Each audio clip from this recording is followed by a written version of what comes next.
to return to Gaza City to talk to Dr. Bilal Dabour. Dr. Dabour works at Shifa Hospital in Gaza City, the largest hospital in the Gaza Strip. It has only 11 beds in the emergency room and 6 operating theaters, which have been stretched beyond capacity since the Israeli military assault began on July 8th. Shifa medical staff have been struggling to treat thousands of injured despite frequent power cuts and often outdated equipment. Dr. Bilal Dabour recently wrote a piece for the Electronic Intifada headlined "The Boy Who Clung to the Paramedic," the story behind the photo. Welcome to Democracy Now! Why don't we start off on the effects of the Beit Hanun UN school that was a shelter being shelled, 16 people killed, hundreds wounded. Have you seen any of those who are wounded at Shifa, Dr. Dabour? Yeah, this accident happened, this attack happened while it was at my day off. However, the medical sources confirmed the death of 16 civilians. This is not the first attack of the kind. This is the attack number 4 in just 4 days, which targeted UNRWA school, and also these 4 days, about 3 attacks targeted hospitals and medical centers. 16 people died at only just few, because yesterday more than 100 were killed. Dr. Dabour, can you talk about overall the situation in Gaza and how you're operating at the hospital? The Shifa Hospital is the largest hospital in Gaza Strip. It's the hospital with the specialty centers. Doctors there are striving to deal with the cases. The staff has been divided into 3 teams, each team taking 24-hour shifts and then resting for about 48 hours, depending on the situation. 24/7 for 19 days now. There are casualties and bodies arriving at the hospital. The staff are stretched. The situation is very bad. Let me speak about the night last Sunday morning when the Shijaiya massacre took place. Let me describe the scene at the operation room for starting. At the operation room, 6 rooms were operating at the same time. The whole blood bank was moved to the theater, to the hall. There was a worker with this big bag of blood bags and the plasma, and just sitting there and distributing blood bags to the theaters from number 1 to number 6, and this continued all day long. A lot of people died inside the theater, in addition to the 60 people already whose bodies have been taken from the scene, and the dozens others that are estimated to be stranded under the rubble. This is the Sunday. However, my latest shift was 2 days ago, and I ended my shift Thursday morning, and from 3 a.m. to 8 a.m. we received about 5 bodies in just 5 hours in just 1 hospital, and also we received more than 3 dozen injuries, a lot of them children and 1 whole family. This is the situation, and the biggest problem is that it's not getting any better. Day by day it's getting worse and worse. The numbers are including, and the medical supplies are shortening. The shortage is increasing as we speak now. Dr. Bilal Dabour, can you tell us about the photo of the little boy clinging to the paramedic that has gone viral? Yeah, this boy was actually lucky for 2 things. First of all, his injuries could have been very serious. He could have died immediately, but for some miraculous thing he did not. Second of all, there was a photographer at the time, and he captured the right photo and in the right time. However, up until 12 a.m. yesterday, more than 200 children have been killed in just those 18 days, and more than 1,400 children have been wounded.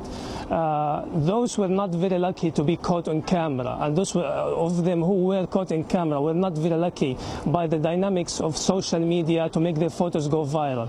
I just want to stress the point that this photo, it might be forgotten with time. However, this boy was lucky. At least some people will remember him for some time, but there are thousands.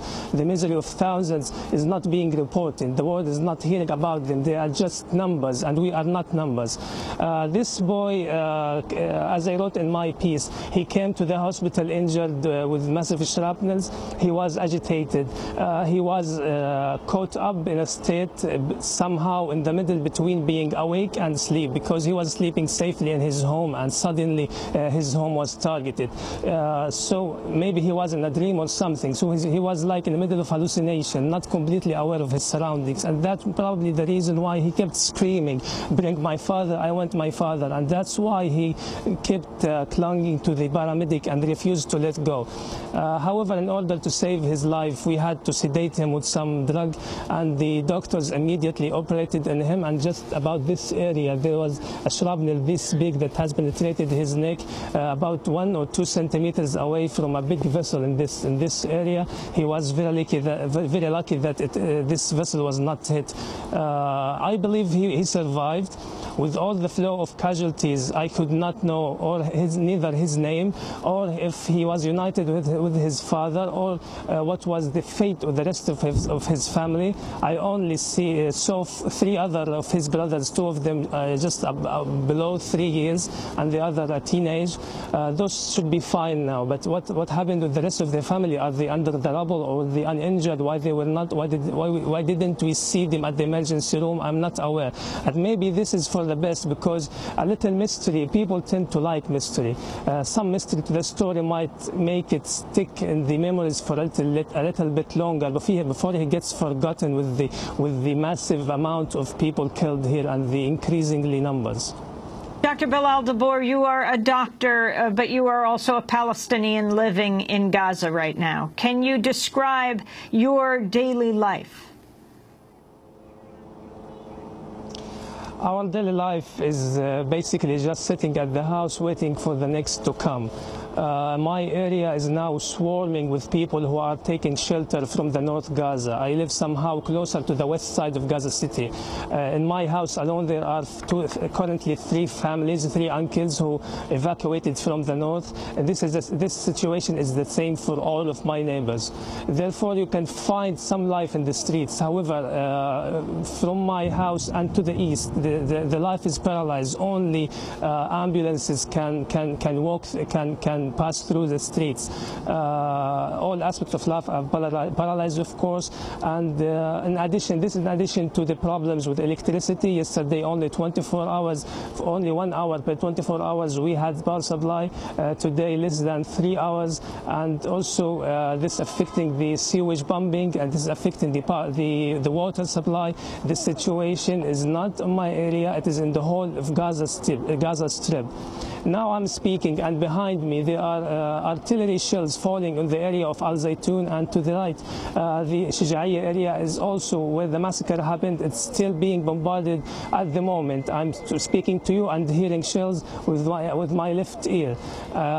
This continuous shelling has been non-stop for more than 1 week now. It started last Thursday, and now we are on Friday. So for 8 days, there are explosions non-stopping for 24/7.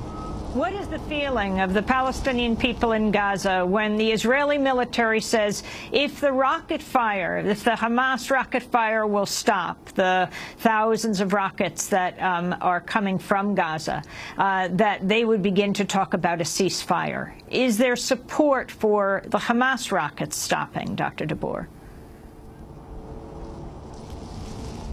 The Israeli side always try to sell the theory that this is a conflict between 2 states.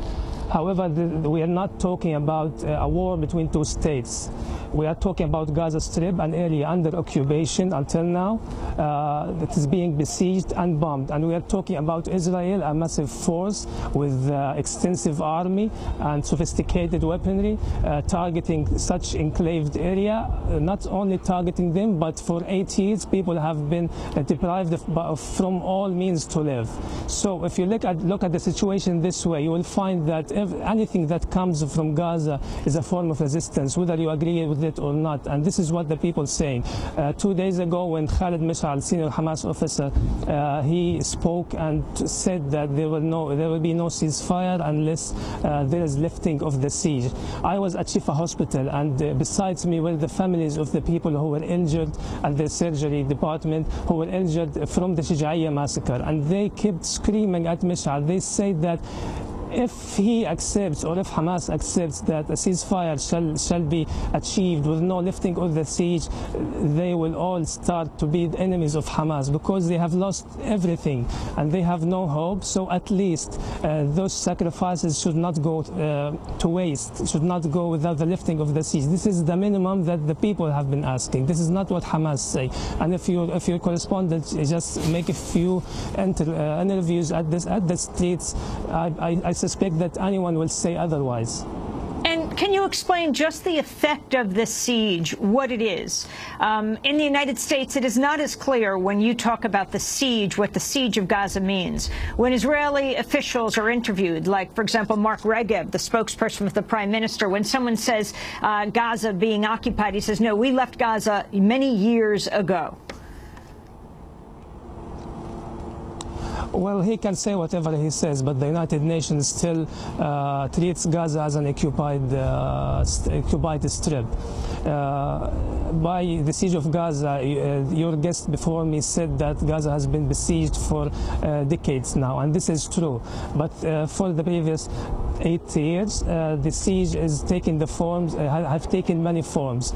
For 4 years until 2010, the siege meant that there was absolutely no movement outside of Gaza Strip, and that there were shortages of electricity, shortages. Israel denied entry of medicines, denied entry of most types of food. Israel used to calculate how much calories each person in Gaza should allow, and that calculation was about 2,100 calories per person, and this was published on Haaretz. However, now the siege is taking another smarter form. For example, now we can get whatever medicines we want. Speaking about the health sector, but they put a ban on the unity government. They put a ban on the movement of finances to the Gazan banks. They also crush the economy so that internal revenues are now up to zero. And then they say you can have whatever medicines you want. So the siege is continuous for 8 years. But it's taken many forms. However, one common manifestation of this siege is that now, after 8 years, life has become intolerable, and people have no hope, and they feel that the horizon for any prosperous futures for themselves or for the future is not seen, at least now, until the siege is lifted. And if there is a ceasefire, you have, what, more than 2,600 homes that have been destroyed, thousands more that have been damaged. What happens if there's a ceasefire? Yeah, let me tell you about the war in 2008. About 5,000 houses were completely destroyed. Those houses remained unbuilt, unreconstructed for about 2 years until the tunnels solved some of the problems. Some construction materials started coming in through the tunnels, and then after the tunnels started working and we started getting some construction materials, Israel allowed some other construction materials to get into Gaza through UNRWA. So for 2 years, people were staying at their relatives or at whatever shelter they could provide. This tragedy now, if the siege is not lifted, it shall be repeated again, and for God knows how long. It might continue forever until the siege is lifted, because now even the tunnels that were used to fight temporary solution are gone by now.